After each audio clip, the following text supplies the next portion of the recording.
Mas eu, quando estive aqui, da última vez, disse para vocês que a igreja de Jesus Cristo, ela é a comunidade profética. O evangelista João, no seu livro de Apocalipse, ele diz que o testemunho de Jesus é o espírito da profecia. E eu disse que há uma linha que conecta os profetas do Antigo Testamento com Jesus e que conecta os profetas do Antigo Testamento e Jesus com a igreja dos tempos atuais, com nós. Conosco, desculpe. E nós precisamos, portanto, de entender que conexão é essa, o que nos faz de alguma forma similares, ou que vocação que nós herdamos dos profetas e também de Jesus. E para isso, obviamente, a gente precisa de examinar as profecias. Quem eram os profetas, de onde eles vinham, qual era o foco da profecia, ou a ênfase da profecia. E foi sobre isso que a gente falou aqui da última vez. Eu disse para vocês que os profetas, ao contrário dos reis e sacerdotes, eles não vinham de um contexto, uma família específica, mas que eles eram chamados diretamente por Deus de todas as regiões, de todos os estratos sociais. O profeta, ele fazia parte, tanto por vezes, de tribos e locais importantes e cruciais dentro da nação de Israel, como também de lugares mais insignificantes. O profeta, por vezes, era alguém que vinha de um contexto de pobreza, em outros momentos o profeta vinha da realeza, da corte. Eu disse para vocês que o profeta, ele era nada mais, nada menos do que um porta-voz de Deus. Os sacerdotes, de forma geral, eles são aqueles que representam o povo diante de Deus. Os profetas, por um outro lado, eles são aqueles que representam Deus perante o povo. Então, os profetas, eles proclamavam a palavra de Deus. Geralmente, eles começavam o discurso deles por meio de uma fórmula, que a gente já leu muitas vezes na Bíblia. Assim diz o Senhor, ou peso da palavra do Senhor, ou ouçam a palavra do Senhor. E a partir daí, eles prosseguiam proclamando um discurso divino direto, ou seja, citando as palavras de Deus para o povo. E eu disse para vocês também que o profeta, ele não só proclamava as palavras de Deus, mas o profeta também encarnava as palavras de Deus. E a gente vê, muitas vezes, Deus colocando o profeta em circunstâncias específicas para, através da vida e experiência deles, proclamar uma mensagem a todo o povo. Nós falamos aqui que o foco da profecia não está no futuro, em predizer aquilo que irá acontecer num ponto futuro remoto. A profecia, quando fala sobre o futuro, ela normalmente aborda questões de um futuro imediato, que vai acontecer logo. E não só isso, mas a profecia, ela fala tanto quanto ou até mais do que o futuro, fala sobre presente e sobre o passado. Mas aonde está o foco da profecia? A profecia enfoca no tempo presente. O profeta, ele proclamava as suas palavras com o objetivo de atingir aqueles que eram os seus primeiros ouvintes, as pessoas que estavam ali, faziam parte do seu contexto. A profecia, ela tinha por objetivo, mesmo quando se referia ao passado ou até ao futuro imediato, tinha por objetivo modificar o povo no tempo presente. Então, a ênfase da profecia, o foco da profecia é no presente. E eu disse também para vocês a respeito do tema da profecia. O profeta, ele era um guardião da aliança. O profeta, com suas palavras, abordava principalmente temas relacionados à aliança que Deus fez com os homens. No contexto do Antigo Testamento, em especial, a aliança que Deus fez com Abraão e a aliança que Deus fez com o povo e Moisés no Monte Sinai. O tema da aliança é o tema que perpassa por toda a profecia. Se você ler os livros proféticos com essa compreensão, você vai perceber que o tempo todo ele está vinculando as suas palavras à aliança, à fidelidade ou infidelidade do povo à aliança. E agora a gente vai prosseguir, já tendo esse substrato, esse fundamento, num estudo que é mais aprofundado a respeito dos aspectos da profecia. Elas falavam sobre a aliança, mas quais eram os seus aspectos principais? Bom, a primeira coisa que a gente precisa entender, gente, é que a profecia ela tem um duplo aspecto. Em primeiro lugar, ela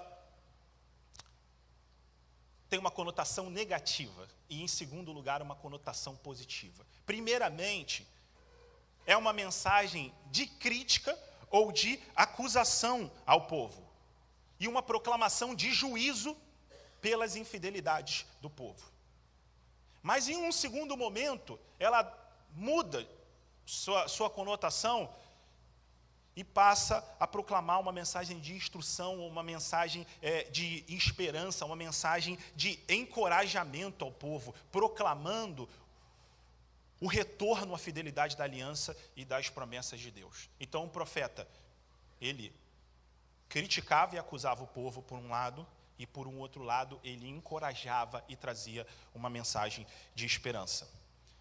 Mas hoje, nessa manhã, nós vamos nos concentrar nesse primeiro aspecto da profecia, a crítica profética, a acusação profética. Os profetas, meus irmãos, eles eram observadores culturais, eles eram críticos sociais. Eles observavam o estilo de vida do povo, principalmente no que diz respeito ao seu comportamento em relação à aliança, à sua fidelidade ou infidelidade. E quando o povo agia de forma infiel, eles então proclamavam a sua mensagem de crítica ou de acusação. E essa é a maior parte das profecias registradas no cânon bíblico. Elas são uma mensagem de crítica e uma mensagem de acusação. E quando os profetas criticam, eles criticam especialmente três coisas, duas das quais a gente vai falar hoje. A primeira crítica é a adoração manipulativa. Segunda crítica, a alianças equivocadas. E a terceira crítica, a injustiça social. Se você não entendeu muito do que eu falei até aqui, porque eu fiz um breve resumo do que a gente explorou na última vez, eu queria que você não desistisse de mim, não, porque a partir de agora a gente vai se concentrar especificamente nesses dois objetivos da crítica profética, que são a adoração manipulativa e alianças equivocadas. E para isso, gente, eu poderia escolher um monte de textos. E, na verdade, foi difícil escolher um, porque há uma infinidade de mensagens proféticas que abordam esse tema da adoração manipulativa e o tema das alianças equivocadas. Mas eu escolhi um especificamente, que está em Isaías, capítulo 1. Se você puder abrir sua Bíblia aí, se não tiver a Bíblia no celular, não tem problema, porque hoje a gente está com um problema aqui para projetar para vocês. Então, Isaías capítulo 1 e versículo 11. A gente vai ler primeiramente do versículo 11 ao 15 e depois vamos ler do versículo 21 até o versículo 23. Então, Isaías 1, 11. De que me serve a multidão dos sacrifícios que vocês oferecem? Estou farto dos holocaustos de carneiros e da gordura de animais cevados. Não me agrado do sangue de novilhos, nem dos cordeiros, nem de bodes. Quando comparecem diante de mim, quem requereu que de vocês esse pisotear dos meus átrios? Não me tragam mais ofertas vãs. O incenso para mim é abominação. E também as festas de lua nova, os sábados e a convocação das assembleias. Não posso suportar a iniquidade associada à reunião solene. As festas de luas novas e as solenidades, a minha alma as odeia. Já são um peso para mim, já estou cansado de suportá-las. Quando vocês estendem as mãos, eu fecho os meus olhos. Sim, quando multiplicam as suas orações, não as ouço, porque as mãos de vocês estão cheias de sangue. Agora o versículo 21 a 23. Como se fez prostituta a cidade fiel, ela que estava cheia de injustiça. Nela habitava a retidão, mas agora só restam assassinos. Jerusalém, a sua prata se tornou escória, o seu licor se misturou com água, os seus príncipes são rebeldes e companheiros de ladrões. Cada um deles ama o suborno e corre atrás de recompensas. Vamos parar por aí. O povo de Israel, meus irmãos, sabia que caso eles se divorciassem do seu Deus, segundo os termos da aliança que tinha sido feita, eles experimentariam morte, escravidão e exílio. Só que muitas vezes, o povo de Deus, que tinha contraído uma aliança com o Senhor, se via atraído por outras coisas que estavam fora dos limites da aliança, por coisas que configuravam pecado. Eles desejavam agir de uma forma que violaria o pacto, a aliança feita com Deus, que quebraria o contrato entre Deus e os homens. Eles sabiam que não deviam fazer isso, mas eles queriam fazer isso. O ser humano, meus irmãos, não é um ser dirigido tanto pelo intelecto, quanto pelos seus desejos, as suas vontades e os seus amores. Há algo no nosso interior, dentro do nosso mais profundo ser, há um impulso visceral que nos direciona para como a gente deve viver a nossa vida, para as nossas expectativas, que nos faz ter uma leitura específica do mundo, do que é ter uma vida boa. E esse impulso visceral nada mais é do que o desejo, que o amor. Então, muitas vezes nós sabemos que devemos agir de determinada forma, mas nós queremos agir de outra forma. A prova disso são os quilinhos a mais que você tem aí na sua barriga. Toda segunda-feira, pelo menos as mulheres, né, que são mais preocupadas com o corpo, mas volta e meia eu faço isso também, eu falo, segunda eu vou começar a comer direito. Agora chega, estou comendo mal pra caramba. No meu caso ali, ó, eu vou jogar tênis, aí eu sinto que eu estou pesado no tênis, não consigo chegar na bola, eu falo, chega, vou começar a comer direito. Não vou mais comer pizza, não vou comer chocolate, não sei o que lá. Mas aí, a segunda chega. Aí o Rafael manda mensagem lá no grupo, olha, promoção da pizza para o Hemobarra, manda o link lá que eu vou dar um desconto. Aí fica para a segunda que vem, né? E a segunda vira um ponto remoto distante que nunca chega. Por que isso acontece? Porque nós não somos dirigidos primariamente pelas nosso intelecto, por aquilo que a gente sabe que é melhor, mas nós somos dirigidos pelos nossos amores, os nossos desejos, as nossas atrações. E o povo de Israel, ele tinha a consciência intelectual de que precisavam ser fiéis ao Senhor e que não valia a pena ser infiel, porque caso fossem infiéis, Deus derramaria maldições sobre eles que já estavam prescritas na aliança que foi feita. Porém, embora soubessem que deveriam ser fiéis, eles desejavam ser infiéis. Eles desejavam o pecado. E a pergunta, portanto, que faziam era: como é possível pecar contra Deus sem experimentar as consequências do seu próprio pecado? Em outras palavras, como obter o melhor dos dois mundos, por assim dizer, entre aspas. As bênçãos da aliança com Deus e o prazer do pecado.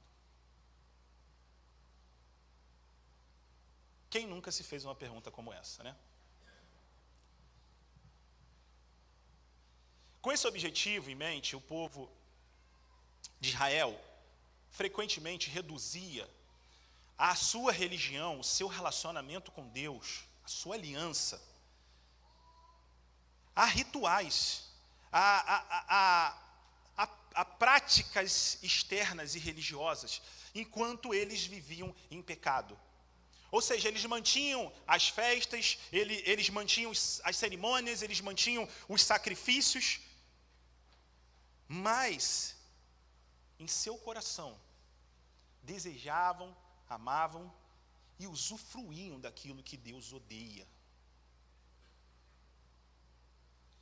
O povo de Israel praticava uma religião de atos externos, uma religião de atos vazios, uma religião que não provém do coração, que não vem das entranhas, que não é direcionada pelo amor, ou pelo desejo, ou pela atração por Deus.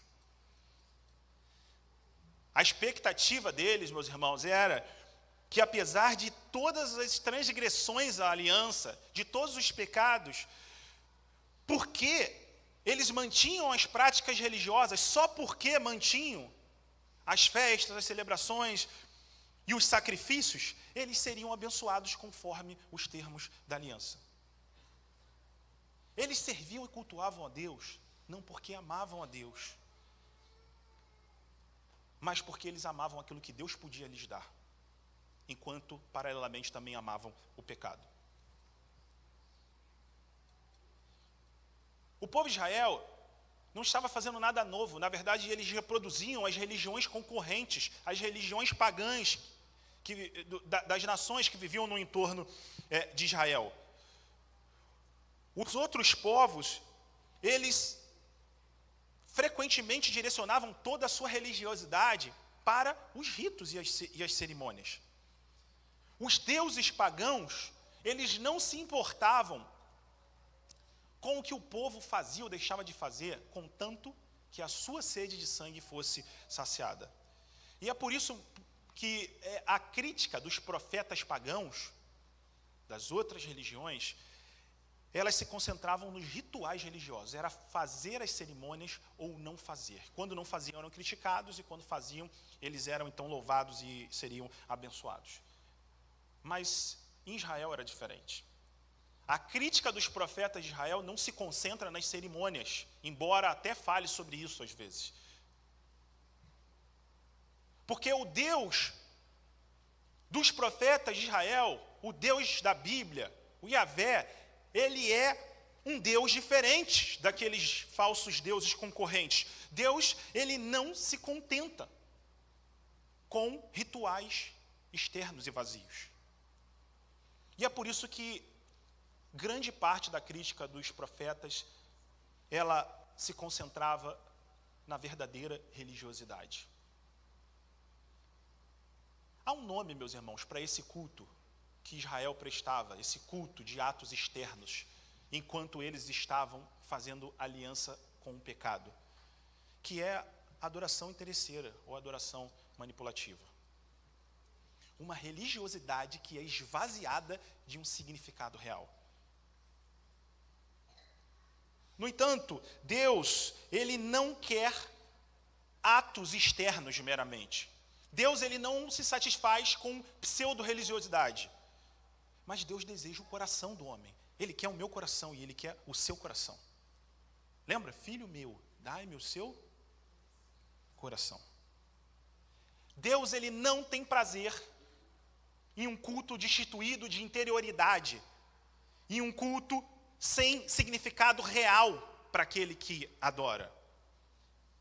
E o que nós lemos aqui é que Isaías proclama as palavras de Deus, dizendo que Deus estava cansado disso, que Deus, ele não podia mais suportar esse tipo de comportamento do povo, que Deus, ele preferia que o povo não o cultuasse. Olha só, ele preferia que o povo não se reunisse para celebrar as festas a Deus, que o povo não sacrificasse animais a ele, porque Deus, ele prefere um templo vazio do que um templo cheio de gente falsa, de gente interesseira.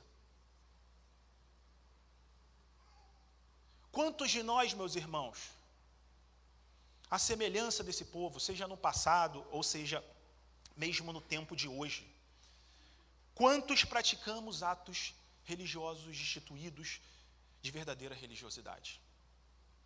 Quantos vieram ao culto nessa manhã sem de fato desejar a Deus? Quantos preferiam nesse momento estar em outro lugar? Quantos aqui cantaram canções vazias agora há pouco, enquanto estavam pensando na sua vida, no que vai fazer, nos seus problemas? Quantos falam palavras para Deus que não vêm do coração?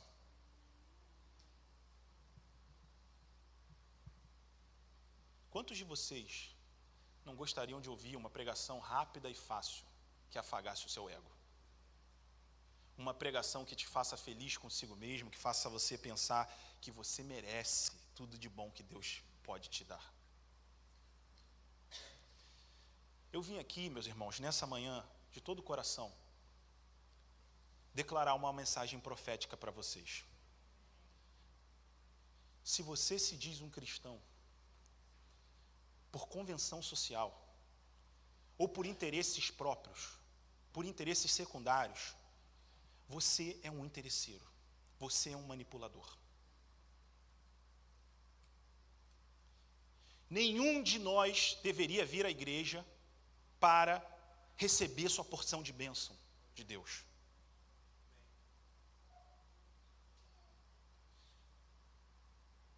O pior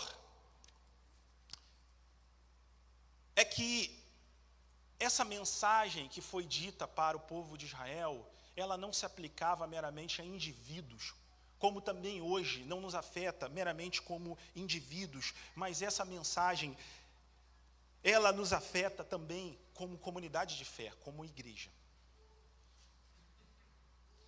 A vocação profética da igreja,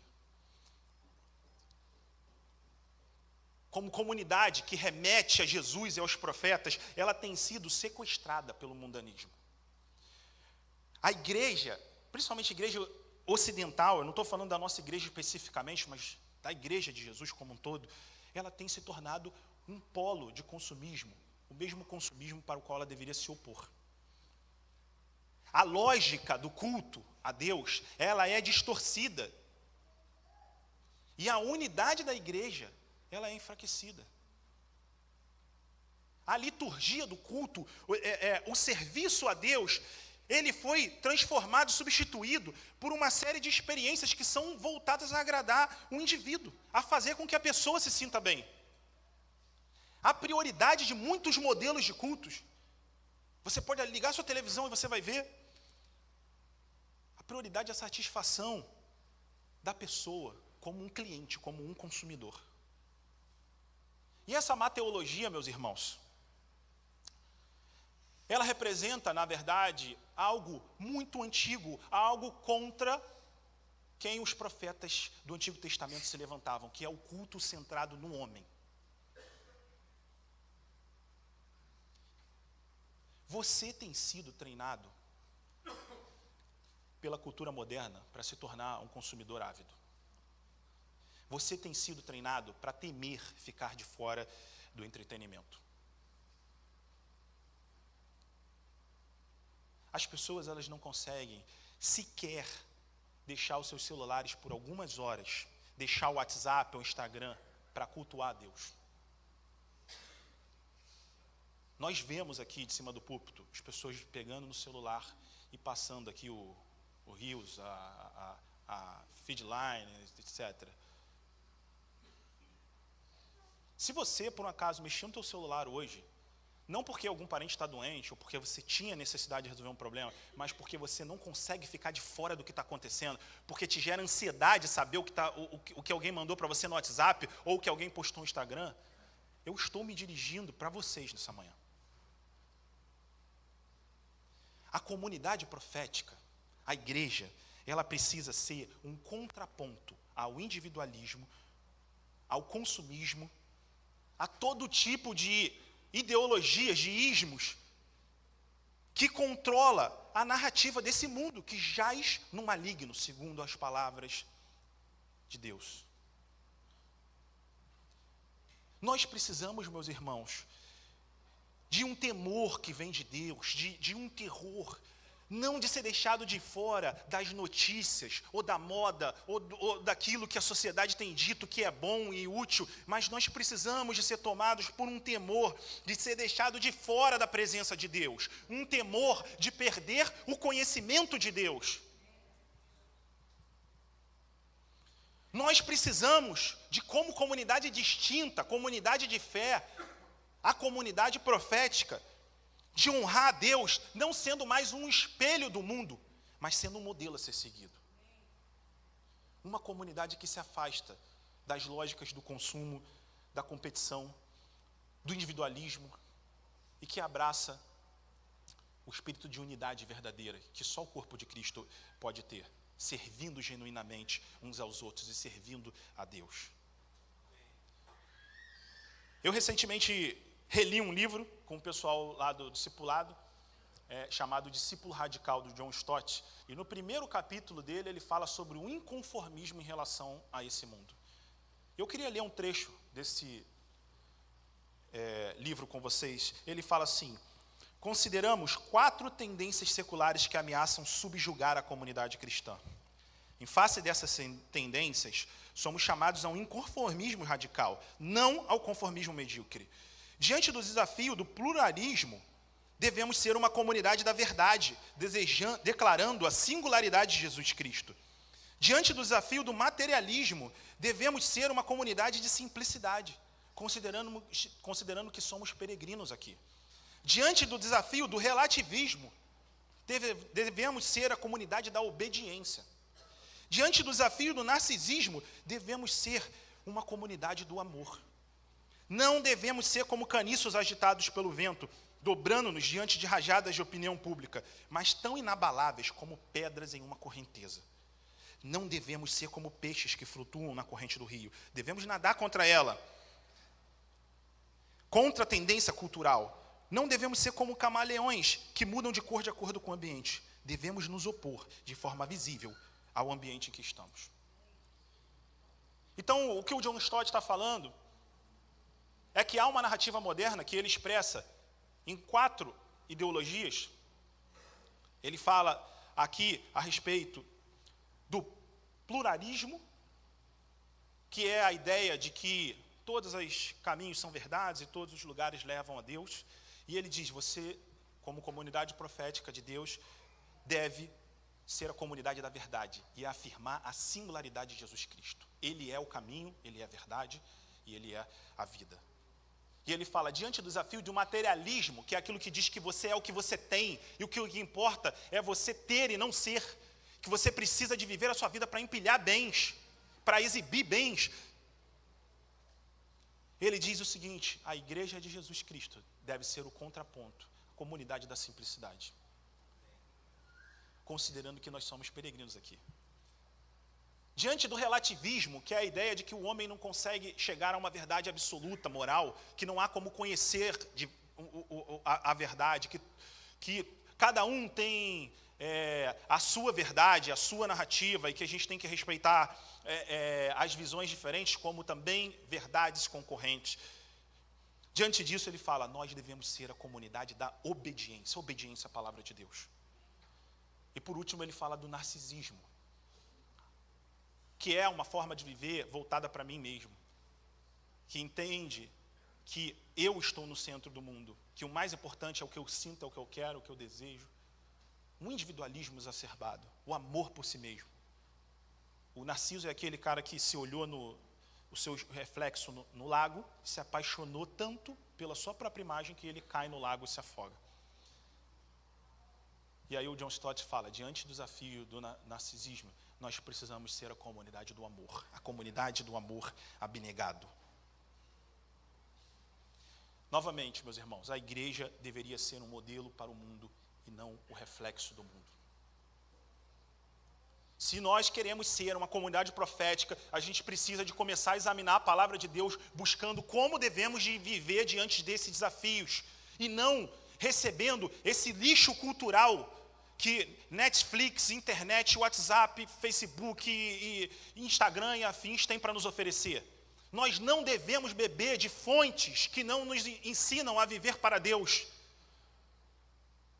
Mas a gente é convidado a intencionalmente sair desse mundo, de uma forma metafórica, e buscar as verdades transcendentais na palavra de Deus, que Deus tem para nos ensinar. Do contrário, nós não somos muito diferentes desse povo. Um povo que manipulava Deus, que tentava manipular Deus.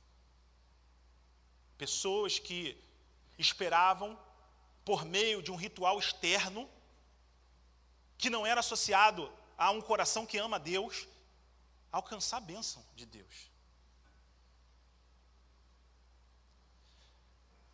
Mas há algo de mais profundo que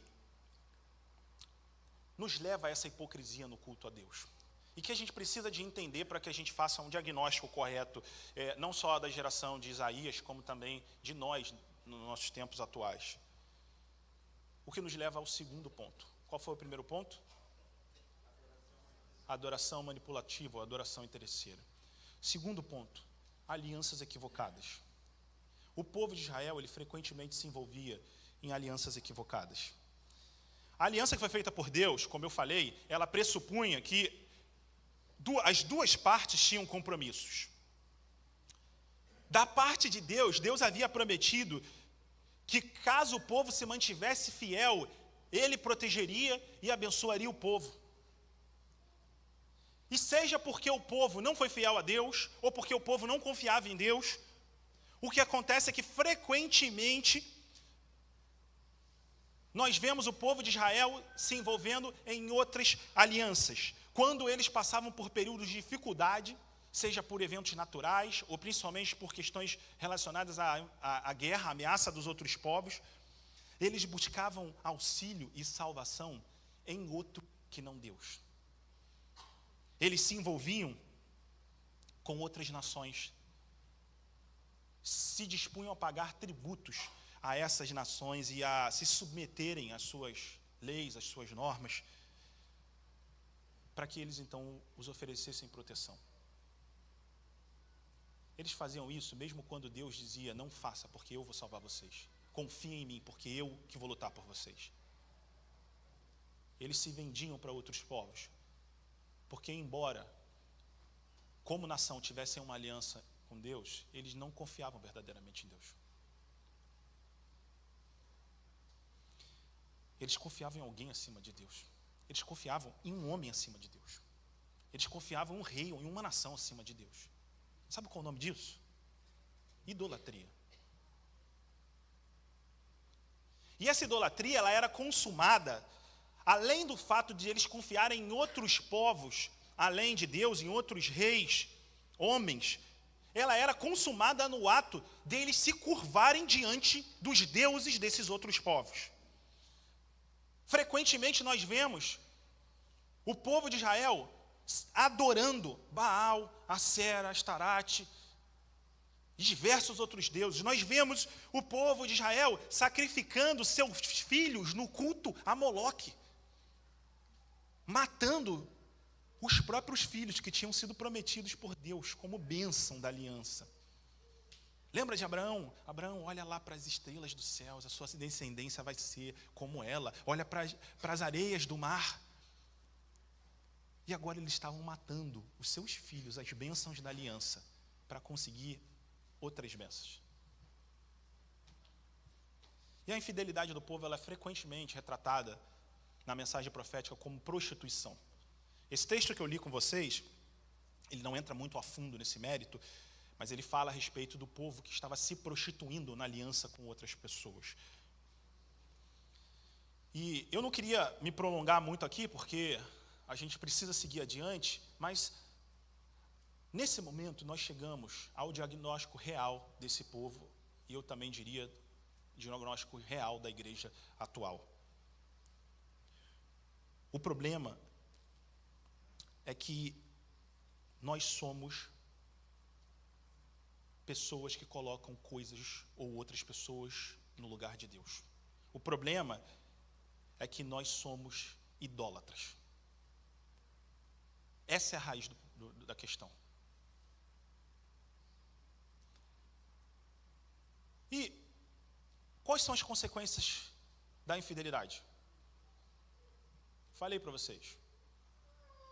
O que acontecia caso o povo fosse infiel? Juízo. Né? Morte, destruição, exílio. E por isso a gente vê, frequentemente, os profetas, mediante a idolatria do povo, proclamando uma mensagem de crítica e acusação que era seguida do juízo. Eles vinculavam as suas profecias a Levítico, a Deuteronômio, as alianças que tinham sido feitas, até em Gênesis com Abraão, para, então, proclamar essa mensagem. Deus julgaria o povo pela sua infidelidade. E é por causa disso, por causa da sua infidelidade, da sua idolatria, que no século 8, o reino do norte, a parte de cima do povo de Israel, foi conquistado pela Assíria e foram levados cativos. E esse reino do norte nunca mais passou a se congregar como uma nação. Eles foram dissolvidos entre outros povos. A Síria espalhava, os povos conquistavam em 4 ou 5 assentamentos diferentes, distantes, e dividia o povo lá em 4, 5 partes, jogava ele para lá misturado com outras nações, e eles então se envolviam com a cultura de outros povos e perdiam a sua identidade. E nunca mais o povo do norte, a parte de cima do povo de Israel, se reuniu novamente como nação. Isso aconteceu no século VIII, e Isaías proclama as suas profecias, se dirigindo ao povo que vivia no sul, o povo de Judá, e que ainda era uma nação, que não tinha sido conquistado pela Assíria, e ele falava, vinculando as suas promessas à aliança que Deus tinha feito, dizendo, olha o que aconteceu com eles, e isso é o que vai acontecer com vocês, se vocês forem fiéis. E eu queria dizer para vocês nessa manhã, meus irmãos, é isso que vai acontecer com vocês se vocês forem fiéis. É desgraça, solidão, destruição e exílio. Mas o povo de Judá, ele não ouviu as mensagens proféticas. E a Bíblia nos relata que 2 séculos depois, no século VI a.C., eles também foram conquistados pela Babilônia e foram levados cativos, exilados da sua terra, da terra que Deus já havia prometido a Abraão. As bênçãos da promessa. E quando o povo ele se viu nesse contexto de exílio, eles de certa forma aprenderam que, por meio da experiência que viveram de serem levados cativos, que esse tipo de prática, a idolatria, se curvar diante de outros deuses, era uma prática autodestrutiva. E a gente percebe que, de forma geral, eles aprenderam a lição deles. Embora a gente não possa dizer que não há mensagem profética contra a idolatria de falsos deuses, deuses concorrentes, e essa deixou de ser uma tônica da profecia. Porque o povo de Israel entendeu, se eu me curvar aos deuses das outras nações, eu vou experimentar destruição. Mas será que isso resolveu o problema de forma definitiva? Será que a idolatria deixou de ser uma questão para aquele povo? É evidente que não, né? Senão eu não estaria aqui falando sobre isso. Justamente no período do exílio, os profetas passaram a criticar uma nova modalidade de idolatria, que na verdade não era nada de novo, era a essência da idolatria.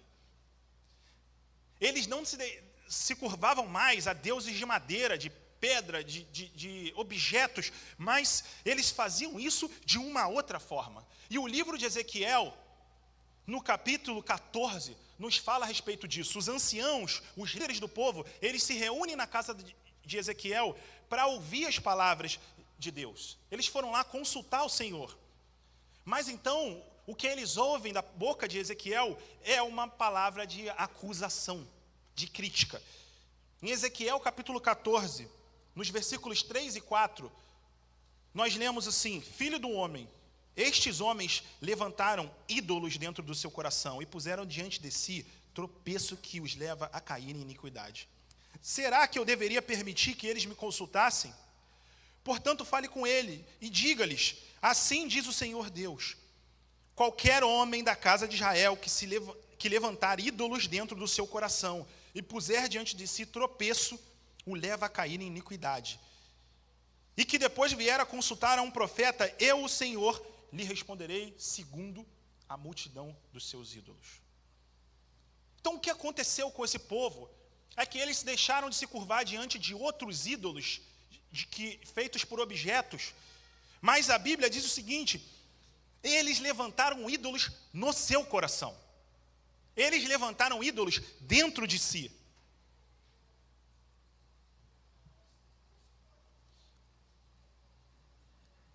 O que Ezequiel está dizendo é que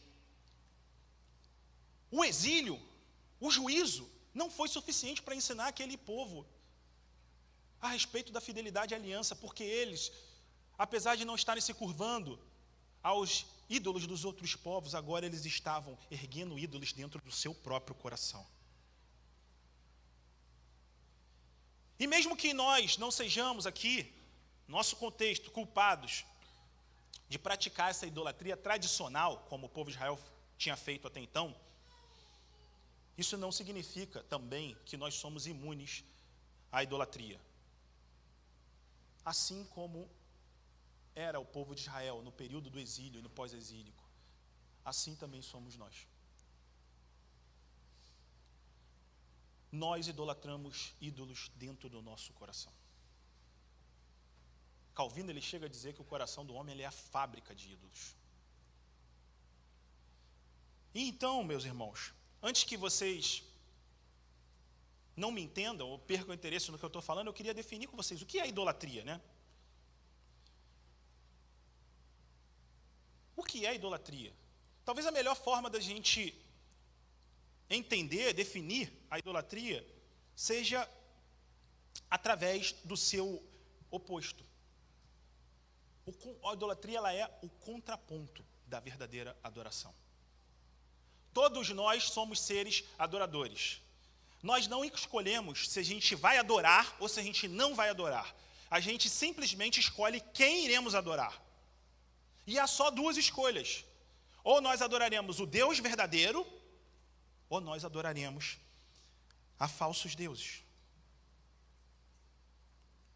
E da mesma forma que nós vimos anteriormente, que a adoração não se resume a atos externos, mas a adoração, ela é aquilo que vem do coração.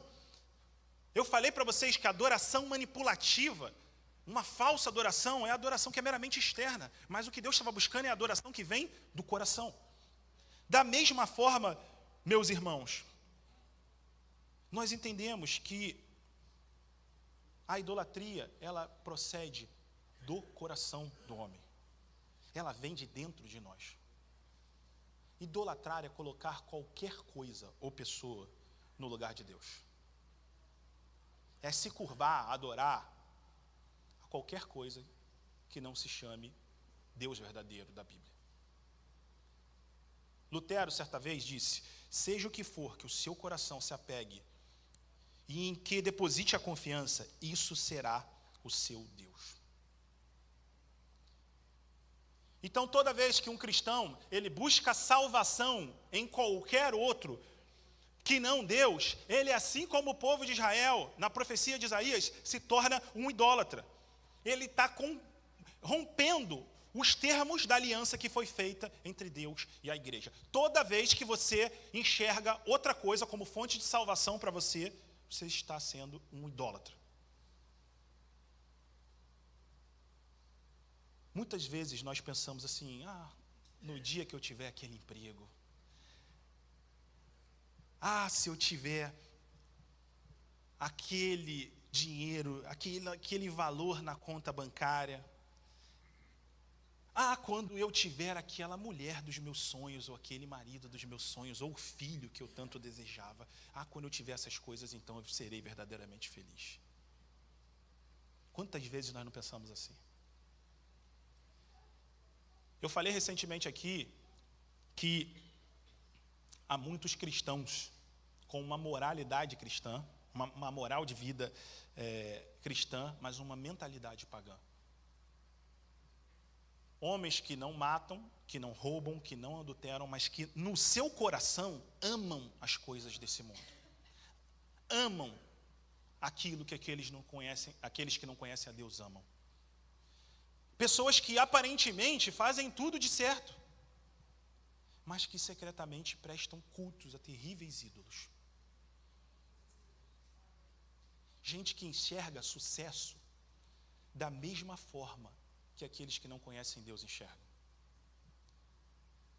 E eu queria dizer para vocês, meus irmãos, Deus, ele não se agrada de moralismo. Deus, ele não se agrada de atos externos. Deus, ele quer o seu coração. Deus, ele quer ser o centro do seu desejo. Deus, ele quer capturar os seus sonhos. Deus, ele quer cativar a sua admiração. Deus, ele quer ser o seu prazer. E nós precisamos de fazer um exame de nós mesmos. Eu queria, nessa manhã, convidar você a desconfiar de você mesmo. Desconfiar do seu coração. Qual é o seu verdadeiro propósito de viver? O que é que você pensa sozinho, consigo mesmo, que você não poderia viver sem?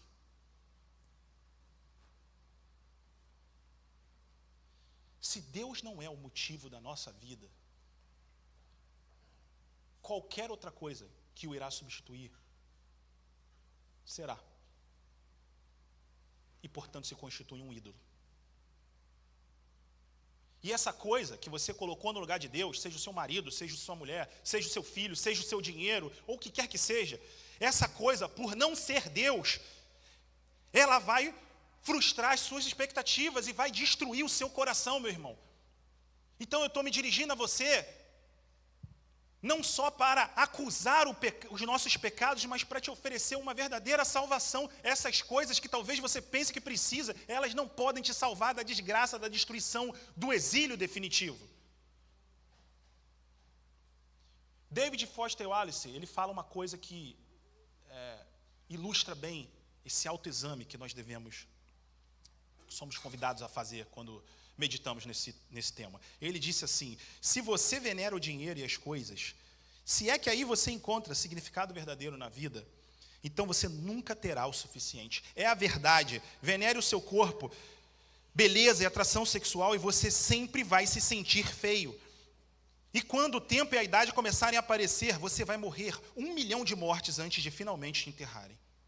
Adore o poder e você se sentirá fraco e temeroso, precisando sempre de mais poder sobre os outros, para se afastar do medo. Adore o seu intelecto, o ser visto por alguém como alguém inteligente, e você acabará se sentindo estúpido, uma fraude, sempre prestes a ser desmascarado.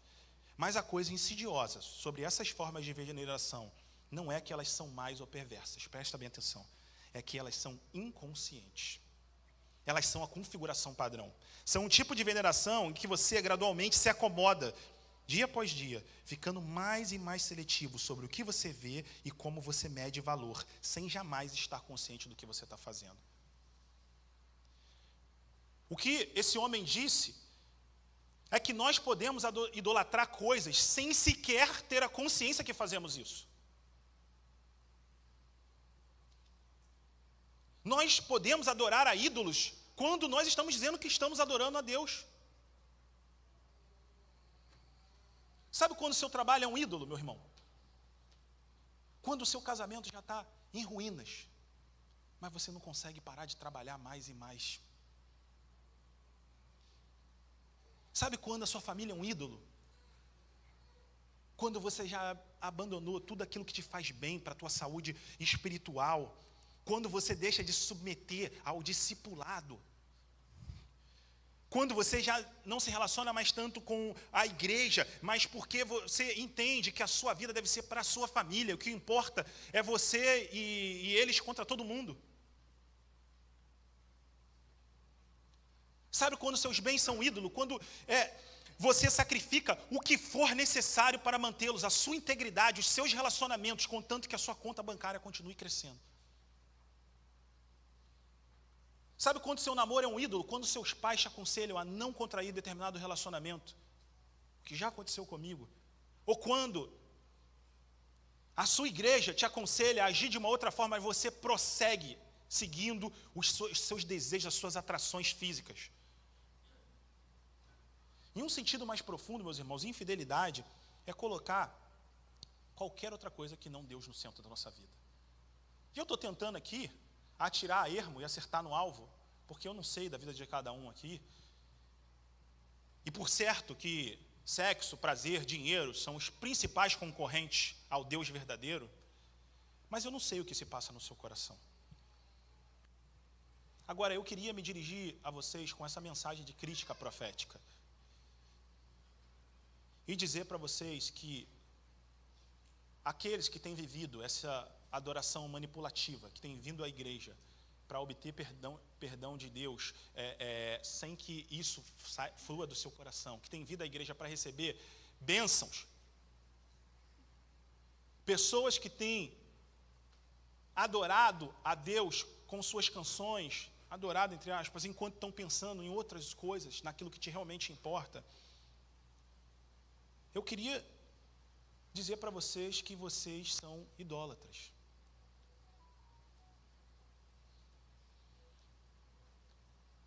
E eu gostaria então que a gente refletisse sobre isso. O que tem motivado a nossa adoração? O nosso bem-estar ou a glória de Deus? Você vem à igreja porque você precisa de uma palavra de autoajuda ou do encorajamento dos irmãos, ou você vem à igreja porque Deus é digno? Como a gente pode reagir, meus irmãos, diante desse problema?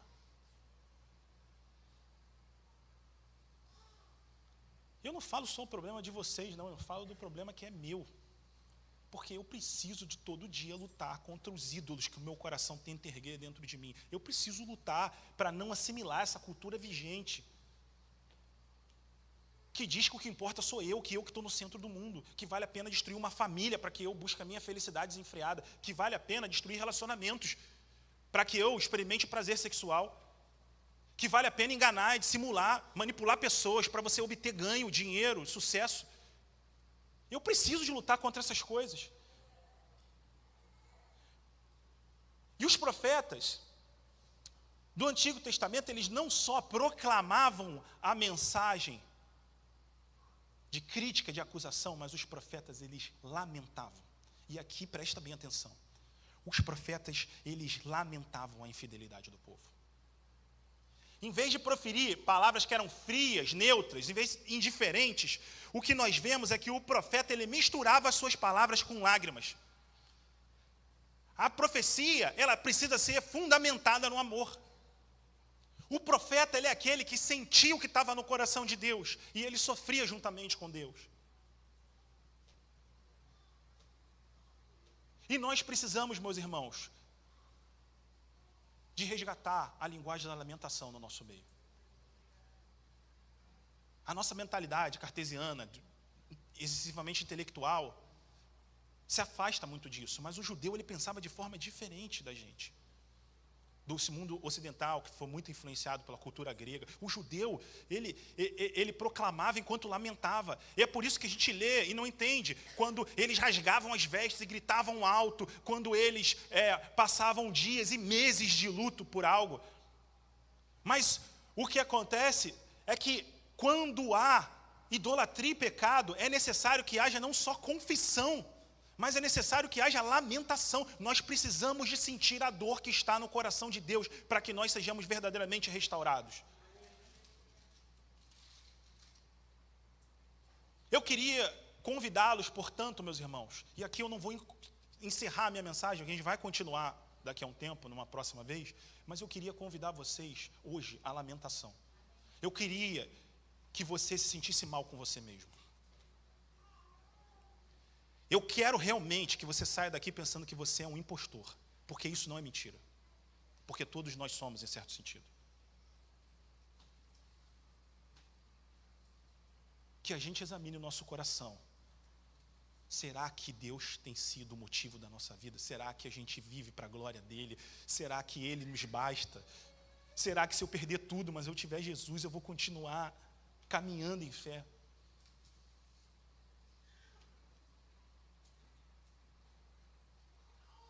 Se a resposta é não, nós estamos cedendo à idolatria. E hoje é dia de prantear. Eu não estou falando para você gritar, para você fazer escândalo, eu não estou dizendo isso.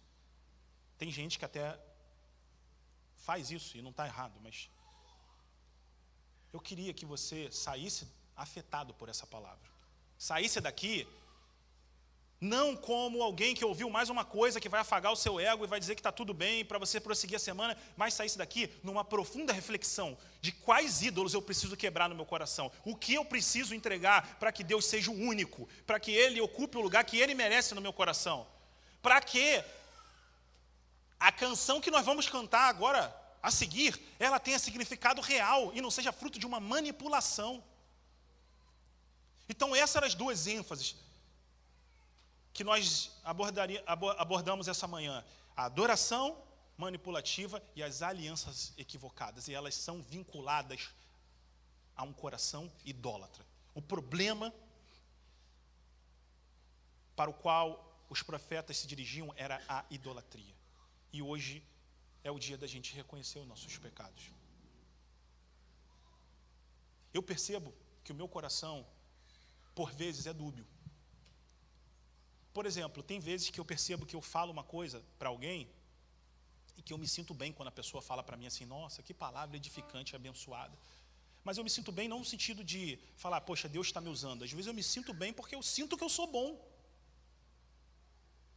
Eu sinto que eu tenho algo de bom para dar para alguém, porque eu sou bom.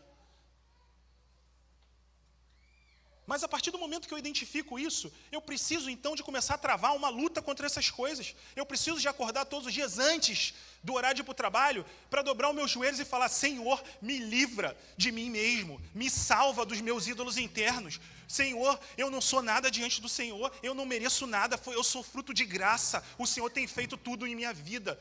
Hoje eu sou um pastor, não por merecimento, mas porque o Senhor olhou para mim quando eu não merecia. Eu preciso ser grato, eu preciso de devotar minha vida a Ele. Então, eu peço, converte o meu coração, e é isso que a gente precisa fazer. A gente precisa lamentar todos os dias e falar, Senhor, eu não sou quem eu deveria ser, por favor, me perdoa, mas restaura a minha vida, faz de novo. Assim como Jeremias, o profeta, falou, sabe, pega o vaso e faz novamente, refaz uma obra que seja para a tua glória. Não vasos bonitos, embelezados que glorifiquem a si mesmos, mas vasos de barro que carregam dentro de si um tesouro que é excelente, que é a glória de Deus. Vamos orar.